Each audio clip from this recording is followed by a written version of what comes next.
Warahmatullahi wabarakatuh. Alhamdulillah, alhamdulillahilladzi nazzala al-Qur'an hudan wa shifaan likulli anam.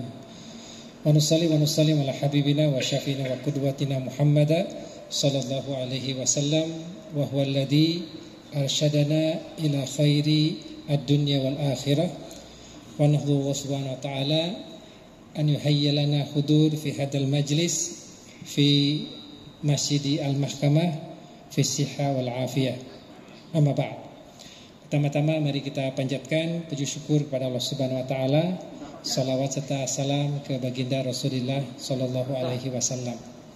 Adalah satu kesyukuran yang tidak terhingga bagi al-fakir bisa bersilaturahim dengan orang tua kita bersama, Bapak Ketua Mahkamah Agung, demikian juga dengan Bapak Wakil Ketua, Bapak Punabakti Ketua Bapak Hatta Ali, demikian juga Bapak Punabakti Ketua Bapak Syarifuddin, demikian juga dengan segenap Ketua Kamar. Di sini ada Ketua Kamar Agama, Ketua Kamar Perdata, Pidana, Militer, Tata Usaha Negara, demikian juga Kamar Pengawasan dan Pembinaan. Saya setiap kali datang ke kompleks Mahkamah Agung ini penuh dengan rasa bersyukur bercampur iba. Terlebih lagi jikalau datang ke masjid ini, teringat dahulu ketika awal-awal saya memeluk agama Islam. Suka terkenang dahulu saya dilarang sama orang tua untuk datang ke masjid. Ayah saya adalah seorang pendeta Konghucu, dan sampai hari ini beliau masih aktif dakwah Konghucu. Beliau hari ini berusia 92 tahun. Ya, di rumah itu ada 7 bersaudara. Pak Hatta, saya adalah anak nomor 7. Anak nomor 1 sampai nomor 6 semuanya Kristiani. Ayah adalah Konghucu, tapi ada juga paman yang beragama Buddha. Jadi di rumah ini rumah Pancasila gitu, campur aduk. Nah, tapi ada satu ketentuan. Katanya Antonio, lakal hurriya an takhtar ayudin minal adyan ma'adal Islam. Fakutu limada biyadaiki.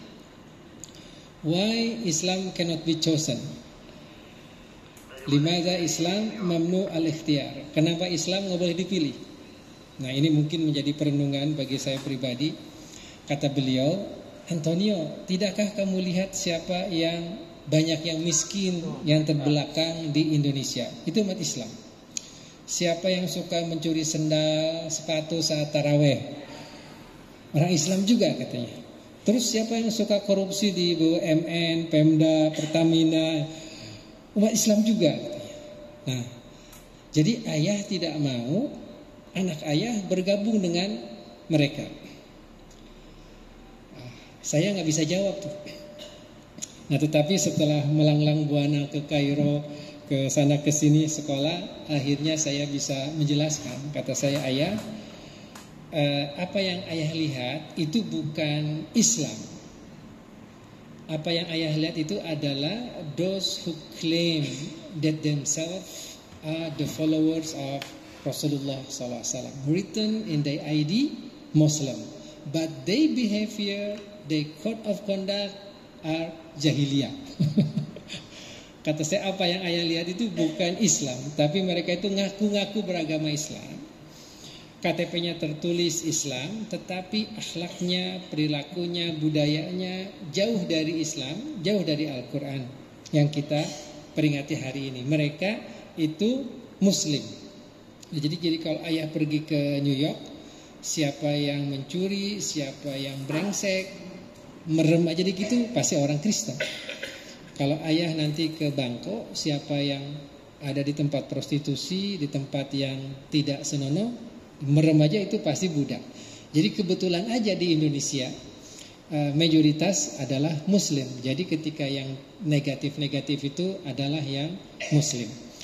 Nah, tetapi sampai hari ini saya tidak bisa menjelaskan bagaimana kita mewujudkan keindahan Al-Quran, keindahan As-Sunnah di hadapan ayah saya, bahwa kitalah sebagai kaum muslimin dengan Al-Quran ini bisa maju seperti zaman Rasulullah SAW, bisa berkembang seperti zaman Umayyah, bisa menyebarkan knowledge di Baitul Hikmah seperti peradaban Abbasiyah. Dan kita masih berhutang budi kepada para cendekiawan dahulu seperti Ibnu Sina, seperti Ibnu Rushd, seperti Al-Khawarizmi, yang mana mereka membawa Al-Quran di tangan kanannya dan mendorong sains, teknologi di tangan kirinya. Dan ketika kita melihat bagaimana Cordova bisa berkembang pada tahun 1000, tahun 1001, 1002 adalah kota terbesar di dunia. Demikian juga dengan Granada, Seville, Meria, dan kota-kota di pesisir Andalusia. Demikian juga dengan peradaban di berbagai bidang ilmu. Semuanya itu adalah karena dorongan Al-Quran. Bapak dan Ibu yang dirahmati Allah Subhanahu wa taala, jikalau kita melihat Al-Quran hari ini,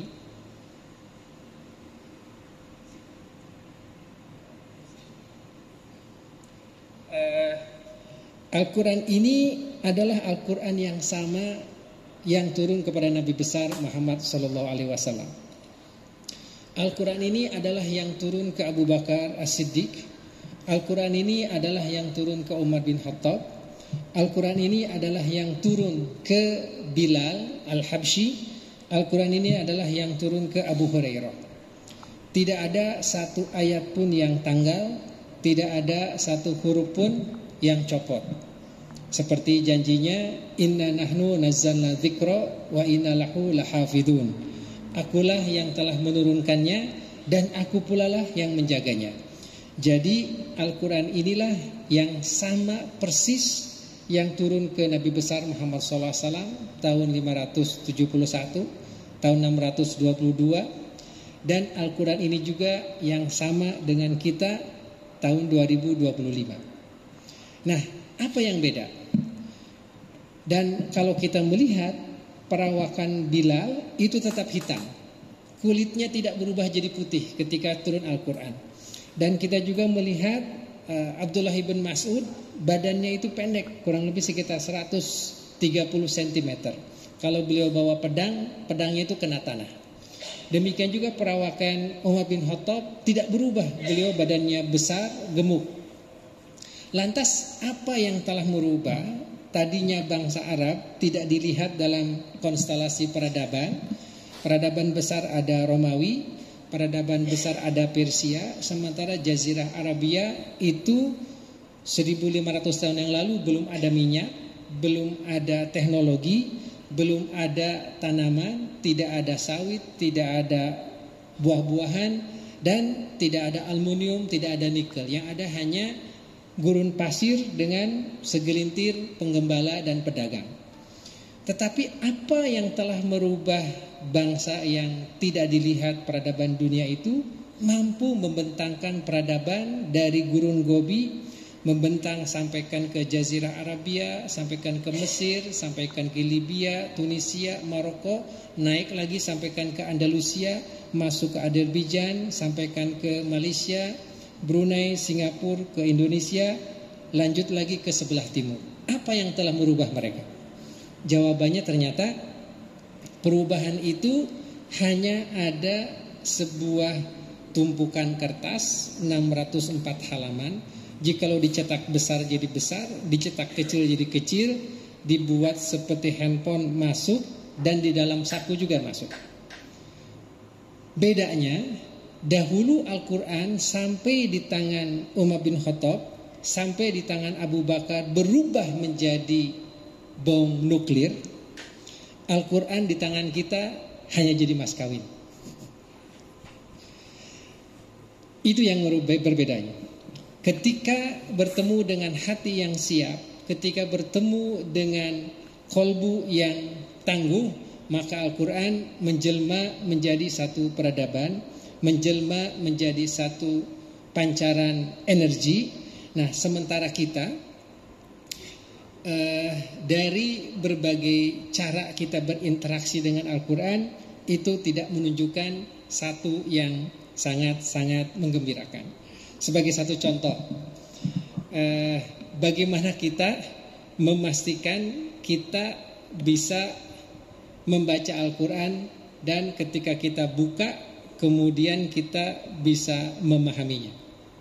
Kita membuka kitab KUHP, kita membuka kitab undang-undang perdata pidana. Jikalau kita buka dan kita tidak paham, tidak mungkin kita bisa mengadili siapapun. Al-Quran ini ketika kita buka, kita nggak paham. Mohon maaf, siapa yang sudah pegang Quran lebih dari 10 tahun? Pegang ya. Siapa yang sudah pegang Quran lebih dari 20 tahun? Oke, nanti saya buat sayembara. Kalau dapat dengan baik dapat hadiah umroh. Saya dengan Pak Samsul Ma'arif berangkat haji barengan, Masya Allah. Tahun berapa Pak? Tahun 2015. Siapa yang belum berangkat haji di belakang? Yang belum berangkat haji? Yang belum, angkat tangan yang belum. Tinggal sedikit ya. Ya, mudah-mudahan yang belum, Allahumma jal hajjana hajjam mabrura wa sa'yana sa'yam mashkura wa dhanbana dhanban maghfura. Ya Allah, yang belum berangkat haji di lingkungan Mahkamah Agung, berangkatkanlah dengan bonus dari Bapak Ketua.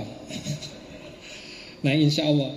Saya juga belum terlalu sering berangkat haji, baru 31 kali, alhamdulillah. Kenapa bisa sering? Karena punya travel. Saya dahulu sekolahnya di sana, jadi kalau naik omprengan nyampe gitu.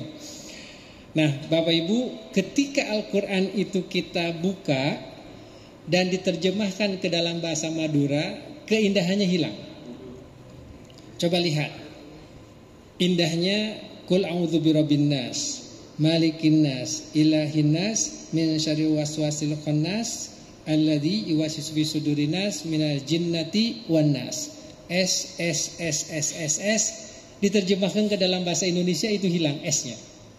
Dibawa ke dalam bahasa Jawa juga hilang. Jadi the power of Al-Quran mendorong secara kehusyuan, mendorong untuk kerendah hati, mendorong untuk bertafakur akan kebesaran Allah. Ketika kita memahaminya sedikit, paham sedikit dan tidak sedikit, itu akan berbeda.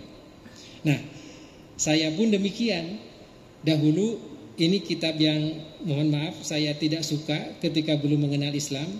Tetapi begitu saya memeluk agama Islam, ini adalah the book of inspiration, the book of guidance, the book of science, the book of psychology. Bedanya kita ini ketika baca Al-Quran, kita di Ramadan ini hanya ngejar khatam.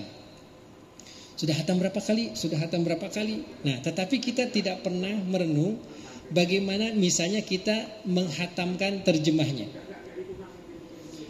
Siapa yang sudah pernah khatam terjemah Quran? Jarang kan? Nah, berarti bapak-bapak, ibu-ibu sudah bisa paham Al-Quran tanpa terjemahnya. Buktinya kita nggak pernah khatam terjemah. Nah, saya punya tips, bapak-bapak, ibu-ibu, silahkan baca Al-Quran sesuai dengan tanggal. Kenapa? Karena di antara kita baca Al-Quran di hari-hari biasa, kita baca, kita simpan di atas kulkas, itu ada istri kita buka, dia pindahin tuh hanca kita itu, dia pindahin lagi hancanya sendiri. Udah gitu ada anak kita dibaca lagi, dipindahin lagi, jadi akhirnya kita nggak pernah beres bacanya. Betul. Nah, supaya hancanya itu tepat, baca sesuai dengan tanggal. Sekarang tanggal berapa? 18. Baca juz 18. Khatamkan. Besok tanggal berapa? 19. Baca juz 19. Nanti akhir bulan kita beres juz 30 dan nanti mulai lagi tanggal 1 juz 1, tanggal 2 juz 2. Seperti itu. Akhirnya 30 hari kita khatam Al-Quran 30 juz. Halo? Nah, jadi itu tips yang pertama. Jadi tips yang pertama, kita baca Al-Qur'annya sesuai dengan tanggal. Sesuai dengan tanggal. Nah, tips yang kedua, alhamdulillah sekarang ada aplikasi namanya Al-Quran Al-Hadis. Nanti saya bisa share dengan Bapak Ibu sekalian. Jikalau ditekan keluar dalam deretan ayat itu terjemahan per kata. Terjemahan per kata. Ada yang di sini per kata tapi berat, tapi di handphone sekarang ada yang per kata. Nah, Bapak Ibu paksakan. Ini ilmunya ilmu paksain. Paksakan satu hari kita menguasai 5 new vocabulary. Kan banyak yang sudah purna bakti atau yang sedang mendekati purna bakti. Kita ada hari Sabtu, ada hari Ahad. Nah, paksakan setiap hari minimum 5 vocab Al-Quran. Kalau kita satu hari 5, maka 30 hari kita akan dapat berapa? 150. Satu tahun 1800. Masya Allah. Kebanyakan. Jangan 5 vocab.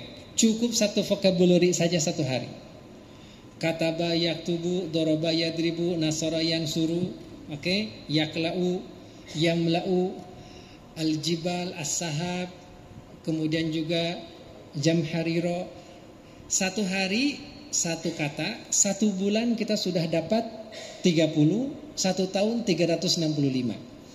Insya Allah 5 tahun kita akan punya lebih dari 1.600 kata. Saya ulangi, 5 tahun kita sudah akan menguasai sekitar 1.600 kata Al-Quran.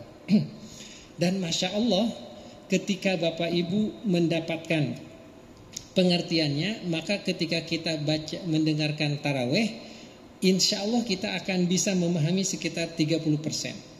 Apalagi kalau seandainya kita pergi ke Tanah Suci, kita akan memahami sekitar 40%. Dan itu akan memberikan satu ketenangan hati yang luar biasa. Dan itu akan memberikan satu ketenangan yang sangat luar biasa. Nah, Pak, bagaimana dengan pahalanya? Masya Allah, pahalanya itu kata Rasulullah SAW, likuli harfin minal Quran asyur hasanah. Wa ma taqra'u alif lam mim fahada alif asyara, lam asyara, wa mim asyara. Siapa yang membaca Al-Quran, maka setiap hurufnya akan mendapatkan 10 kebaikan. Tidaklah engkau membaca alif lam mim kecuali alif 10, lam 10, dan mim 10. Jadi alif lam mim itu 30 kebaikan. Masya Allah, 30 kebaikan. Dan ini adalah satu deposito kita untuk di yaumil qiyamah. Bicara tentang deposito, bapak-bapak, ibu-ibu, saya ada satu rumus baru. Mau tidak kita masuk surga meskipun ketika meninggal dunia banyak dosa? Pertanyaannya saya ulangi ya. Kalau banyak amal masuk surga itu kan biasa ya. Betul tidak? Tapi ini kita ketika kita hidup, apalagi sebagai pengusaha, sebagai businessman, itu banyak banget dosanya. Sebagian pejabat juga banyak banget dosanya. Ketika kita meninggal dunia, pahala kita cuma 10. Dosa kita minus 90. Kita meninggal dunia, kira-kira bagiannya surga atau neraka? Fama ya'mal mithqala dzarratin khairan yara wa may ya'mal mithqala dzarratin. Allah itu akan mengejar dan akan menghitung setiap kebaikan dan keburukan kita. Artinya, faman saqulat mawazinuhu fahuwa fi 'isyatir radiyah. Barang siapa berat timbangannya, maka dia akan dalam kehidupan yang radiyah dari Allah Subhanahu wa taala. Wa man khaffat mawazinuhu fa ummuhu hawiyah. Jikalau timbangan amalnya itu ringan, fa ummuhu hawiyah, maka urusannya itu api neraka. Artinya ketika kita meninggal, balance sheet kita, neraca kita ini harus positif yang amal baiknya. Tapi subhanallah, amal kita itu hanya 10 kebaikannya. Dosa kita minus 90. Kira-kira jika malaikat maut datang, kita itu langsung ke surga atau mampir ke neraka dulu? Nah ini, saya sekarang usianya 57. Berarti sampai usia Rasul itu tinggal 6 tahun lagi. 58, 59, 60, 61, 62, 63. Itu jikalau nyampe ke usia Rasul. Bapak-bapak di sini mungkin ada yang masih jauh, ada yang sampai sudah, dan ada yang sudah dapat bonus. Nah, saya suka berpikir, what should I do within this 6 year? Apa yang harus saya lakukan di 6 tahun ini? Kalau saya meninggal sebelum usia Rasul, sementara dosa saya banyak, bahaya banget. Nah, ternyata ada satu strategi yang sangat baik, Bapak Ibu. Kita bisa masuk surga dengan banyak dosa saat meninggal. Tapi mungkin tidak hari ini saya jelaskan. Mohon maaf, saya pembawaannya agak santai karena kita ini sudah lapar, belum pada makan ya. Ada satu strategi kita bisa masuk surga saat meninggal meskipun banyak dosa. Oke. Ini sih rumus akuntansi karena saya jurusannya ekonomi, jadi ngitung akuntansi. Kata baginda Rasul, idza mata ibnu adama in qata amalu illa min salasin. Jikalau seorang hamba, anak Adam meninggal dunia, maka terputuslah semua amalnya kecuali dari 3 pintu. Ilmun yuntafa'u bihi, ilmu yang bermanfaat, awaladun solihun yad'ulahu, atau anak yang soleh yang mendoakan. Nah, bagi para guru besar di sini, masya Allah ilmunya bermanfaat. Tapi mungkin bagi kebanyakan staf kita, kebanyakan orang Indonesia, ilmunya tidak sebarokah Buya Hamka. Ilmunya tidak sebarokah Ustadz Adi Hidayat. Ilmunya tidak sebarokah Zainuddin MZ. Biasa-biasa aja. Jadi kita nggak terlalu banyak manfaat untuk orang lain dari sisi ilmu. Jadi hopeless. Anak, saya ingin bertanya, kapan anak kita kedengaran sama kita mendoakan untuk diri kita? Atau dibaliklah, kapan kita berdoa terakhir untuk ayah dan ibu kita? Balikannya gitu aja. Berarti dengan anak kita ini yang sekarang hidup di zaman digital, ekonomi lebih susah, masya Allah, jangankan dia untuk ingat kepada kita tuh, untuk bisa survive saja sudah susah. Jadi dari bab anak yang soleh yang selalu mendoakan setiap tahajud, setiap malam, itu juga hopeless. Nah, tinggal pintu yang ketiga, Bapak Ibu. Pintu yang ketiga itu, ini ada satu kesempatan besar kita bisa shadaqatun jariyah, yaitu kita mengoptimalkan sisa hidup kita ini berupa amal-amal, terutama amal yang kontinu dan itu berkelanjutan. Satu di antaranya adalah wakaf Quran. Nah ini, wakaf Quran ini sangat strategis. Artinya, katakanlah Quran itu harganya 100.000, ada yang lebih murah 50.000. Kita berwakaf Al-Quran ke satu pesantren, dibaca oleh orang, anak-anak santri berulang-ulang, kemudian juga dia hafal Quran, maka insya Allah pahalanya itu akan ngalir ke kita terus. Kita ada sedikit uang pensiunan, kita wakafkan untuk masjid. Masya Allah, selama orang itu sholat di masjid tersebut, maka kita akan dapat transfer pahala. Kita ada sedikit rezeki, kita bantu daerah yang kekeringan dengan sumur sehingga keluar air, maka setiap tetes dari air yang keluar dari sumur itu akan ngalir ke kita. Pak, kita kan sudah di alam kubur. Yes, kita di alam kubur dengan hanya 10 kebaikan. Masya Allah, datang yang baca Quran, nanti tuh amal kita akan naik jadi 11. Masya Allah, datang lagi pahala dari musola yang kita bantu jadi 12, 13, jadi 20. Masya Allah, datang lagi dari pahalanya sumur di kampung kekeringan jadi 30. Terus begitu naik satu sampai satu titik 5149. Kalau sedekah kita lebih banyak, ibu-ibu daripada terlalu banyak disimpan. Nah, nanti saya akan ada strategi untuk ibu-ibu, ada yang luar biasa untuk ibu-ibu. Masya Allah banyak sedekahnya, banyak amal jariahnya. Nanti ketika kita di yaumil qiyamah sudah makin naik, jadi 70, jadi 80. Mudah-mudahan sebelum datang yaumil mahsyar, amal kita itu sudah di 80 minus 20. Jadi ketika kita meninggal 10 berbanding minus 90. Nah, tetapi karena yang 10 ini naik dengan setoran amal, maka yaumul qiyamah datang, kita sudah di angka yang aman. Nah, itu hanya bisa dilakukan jikalau kita punya mesin pahala. Dan Al-Quran ini adalah salah satu jalan mesin pahala yang luar biasa. Makanya di kampus Tazkiyah di Sentul City, saya berusaha untuk memberi beasiswa kepada anak-anak yang hafal Quran. Kemudian ada pembagian Al-Quran ke kampung-kampung.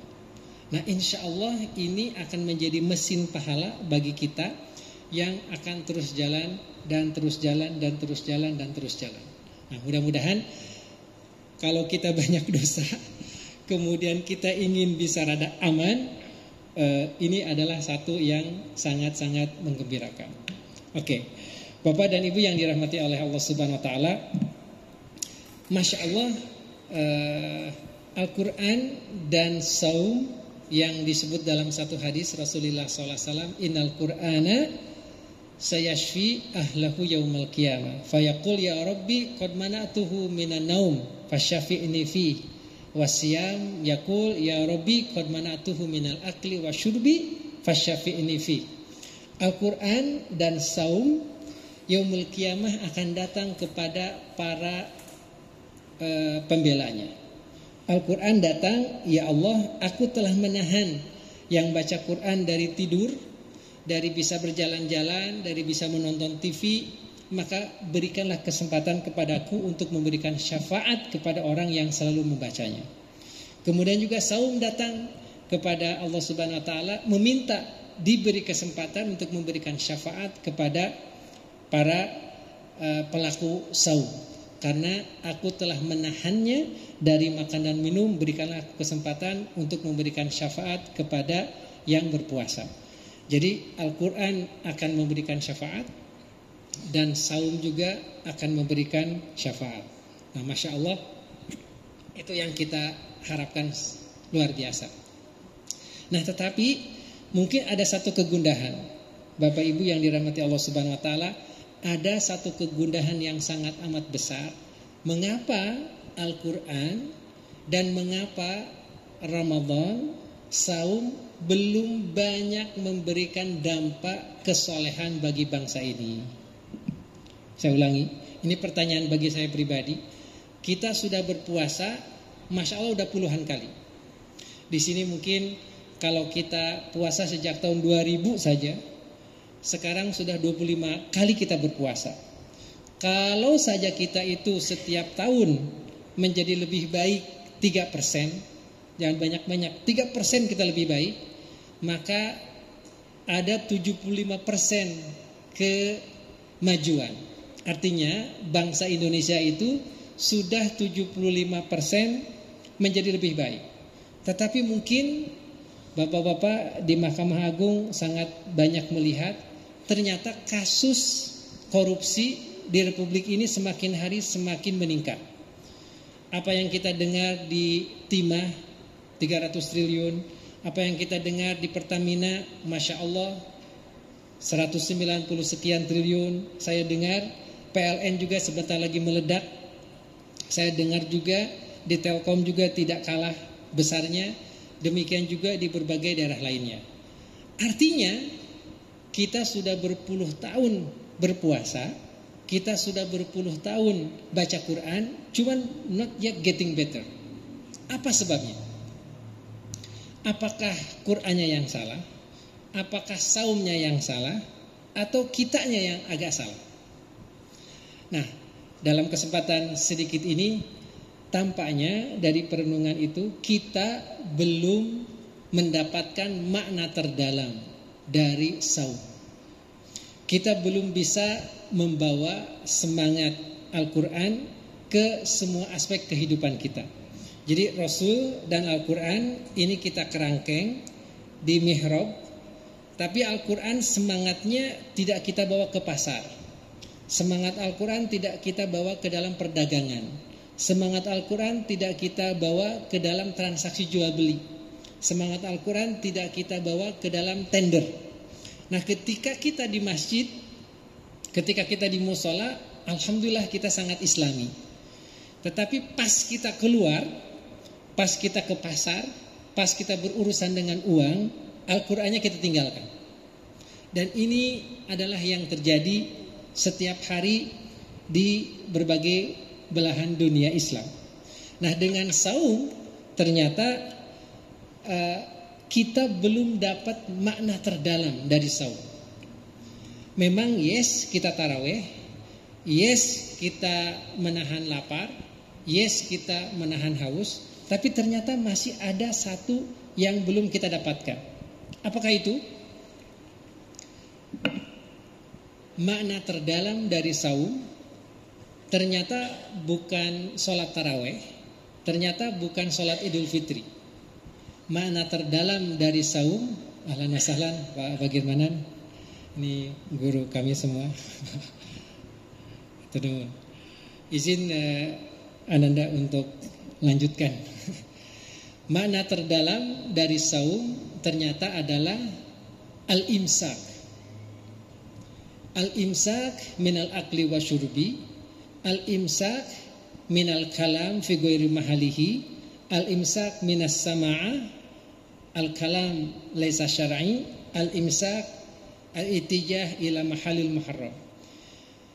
Makna terdalam dari saum ternyata adalah kemampuan menahan diri, menahan pandangan, menahan haus dan lapar, menahan emosi, menahan tangan untuk tidak jahil, menahan kaki untuk tidak berjalan kepada tempat yang dilarang, menahan hawa nafsu untuk mengambil sesuatu yang bukan rezeki kita.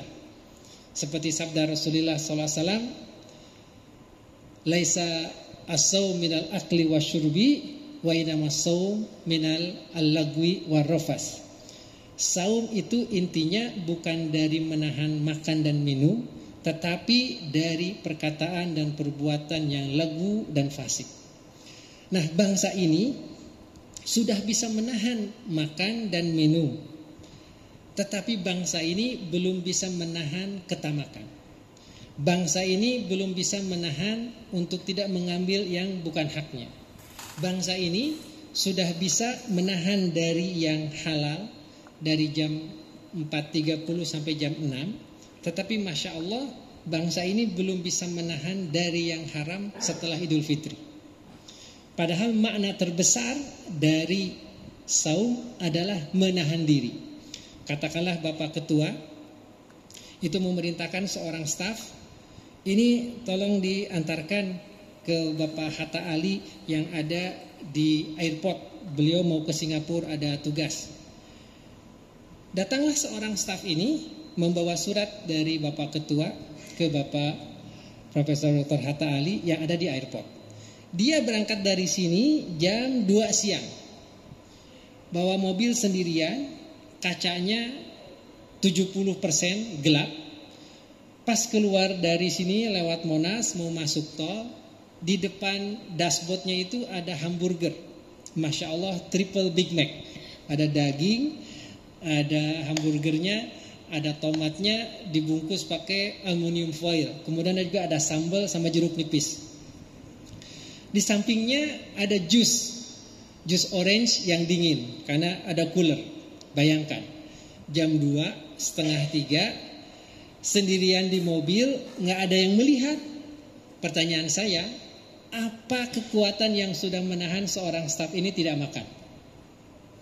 Apa yang menahan seorang staf ini tidak minum? Jawabannya, asy'ur bi anallaha yanzuru ilayya, bi anallaha yashhadu alayya, wa anallaha sayas'al kullama fa'al. A strong conviction that Allah is looking at me. A strong conviction that Allah is watching me. A strong conviction that Allah will ask the responsibility in the day of mahsyar. Satu keyakinan bahwa Allah melihat saya, satu keyakinan Allah menyaksikan saya, dan satu keyakinan Allah akan meminta pertanggungjawaban di yaumil qiyamah nanti jikalau saya makan. Meskipun Pak Ketua tidak melihat, meskipun Bapak Hatta Ali tidak melihat, tapi saya yakin, saya sadar ini ada yang melihat. Itulah sesungguhnya semangat terbesar dari saum. Perasaan ada yang ngawasin. Bapak-bapak, bayangkan kalau seandainya ada satu tender, kemudian ada kong kali kong terjadi dalamnya. Pas mau diambil, astagfirullah, nggak jadi. Karena apa? Seperti di mobil tadi, saya merasa diawasin Allah Subhanahu Wa Taala. Maka tendernya akan bisa berjalan dengan baik. Pas ada perumusan undang-undang di DPR, ada beberapa pihak yang titip-titip, astagfirullah, nggak jadi. Kenapa? Karena ada pengawasan. Subhanallah, subhanallah, ternyata dari 99 Asmaul Husna, bapak-bapak dan ibu-ibu kan hafal Asmaul Husna ada 99 kan ya? Ternyata 10 daripadanya adalah pengawasan. Dalam waktu yang singkat sebelum azan, saya sebutin aja, As-Sami Al-Basir, Tuhan yang maha melihat, Tuhan yang maha mendengar. Itu adalah pengawasan. Dan ternyata pandangan Allah itu tidak terbatas oleh tiang, pandangan Allah tidak terbatas oleh lapisan bumi. As-Sami, pendengaran Allah itu bisa mendengar meskipun semut yang berjalan. Masya Allah. Ibu-ibu bisa diulangi, As-Sami Al-Basir.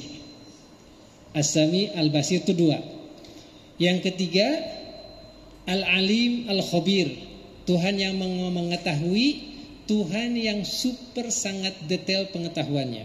Apa bedanya Al-Alim dengan Al-Khabir? Al-Alim itu mengetahui secara horizontal, seluruhnya kelihatan. Di alam jagat raya ini, di bumi, Pluto, Mars, Merkurius, Andromeda, sampaikan ke Aldebaran, sampaikan ke Antares, semuanya kelihatan. Itu Al-Alim. Al-Khabir itu masuk ke dalam seorang Antonio, dari mulai kepalanya sampai hatinya, sampai molekulnya, sampai gennya, sampai DNA-nya, itu masuk. Itu namanya Al-Khabir. Al-Alim horizontal, Al-Khabir vertikal. Masya Allah. Kemudian Allah juga Al-Hasib, Tuhan yang menghitung. Ditambah lagi Al-Muhsi, yang menghitung dengan amat sangat detail. Itu namanya Al-Muhsi. Nggak cukup seperti itu, Allah menamakan dirinya Ar-Raqib, Tuhan yang maha menyaksikan dengan dekat. Tidak cukup saja, Allah menamakan dirinya Asy-Syahid, Tuhan yang menghadiri, fisik hadir, pengawasan. Lain pengawasan dengan zoom, dengan pengawasan dengan hadir. Nah, Allah itu menamakan dirinya Ar-Raqib, yang mengawasi dengan dekat, plus mengawasi dengan hadir. Termasuk yang ke-9, Allah itu adalah Al-Muhit, Tuhan yang meliputi segala yang ada. Anak saya pernah bertanya, Daddy, how big is Allah?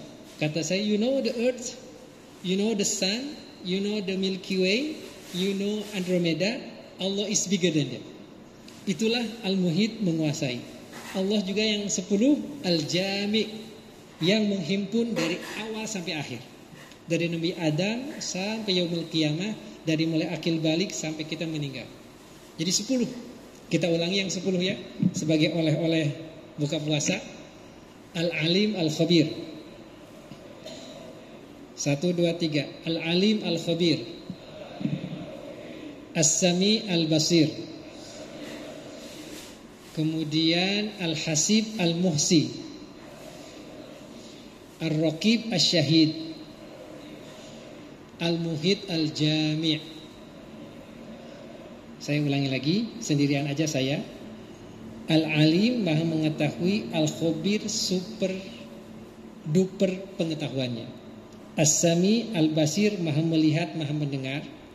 Demikian juga Al-Hasib Al-Muhsi, maha menghitung dan sangat dalam hitungannya.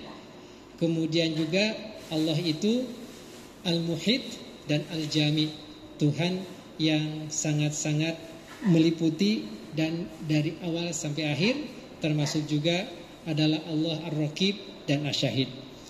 Nah, mudah-mudahan dengan semangat pengawasan, tugas berat yang diemban oleh Mahkamah Agung akan bisa menjadi lebih ringan dari yang berat ini, dan mudah-mudahan dengan semangat saum, semangat puasa, bangsa ini akan bisa menjadi lebih baik secara individu, keluarganya juga bisa lebih baik, dan insya Allah secara totalitas Allah menjadikan kita sebagai baldatun thayyibatun wa rabbun ghafur. Dan mudah-mudahan kita dengan peringatan nuzul Quran ini akan menjadi bangsa dan masyarakat yang mendapatkan syafaat dari Al-Quran di yaumil qiyamah. Ala hadihi niyya wa kullu niyatin shalihah. Al-Fatihah.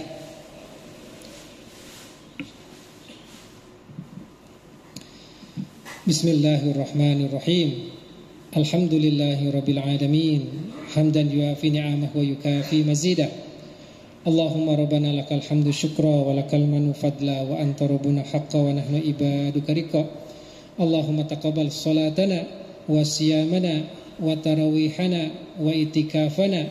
Ya Allah, terimalah saum kami, terimalah haus dan daga kami, terimalah semua ibadah kami, terimalah tilawatil Quran kami ya Allah.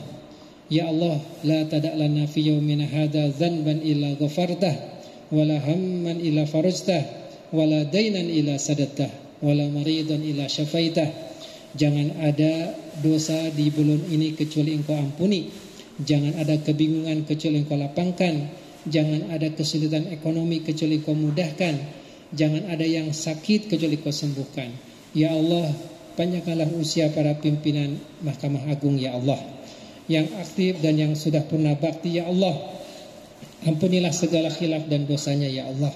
Jadikanlah lembaga ini sebagai guardian of constitution, guardian of law di negeri ini, sehingga negeri ini menjadi negeri yang baldatun thayyibatun wa rabbun ghafur.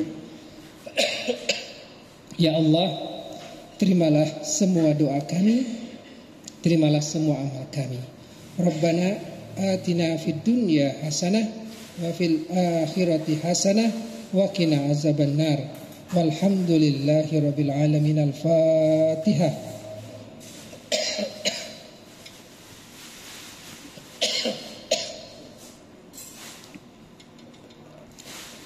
Terima kasih atas perhatiannya. Mudah-mudahan bisa terus bersilaturahim dengan guru-guru di Mahkamah Agung, wabil khusus dari kampus Tazkiyah University. Kami bisa berkiprah sedikit sharing tentang ilmu keuangan dan perbankan syariah, terutama bagi hakim-hakim yang masih muda dan para staf. Mudah-mudahan nanti mereka bisa menguasai ilmu perdata pidana dan ilmu tata acara yang umum, demikian juga yang syariah. Mudah-mudahan Allah berkahi kita semua. Dan terlebih dahulu minal aidin wal faizin, mudah-mudahan juga bapak-bapak semua di sini, ibu-ibu, dapat malam Lailatul Qadar. Dapat malam Lailatul Qadar. Allahumma amin. Assalamualaikum warahmatullahi wabarakatuh.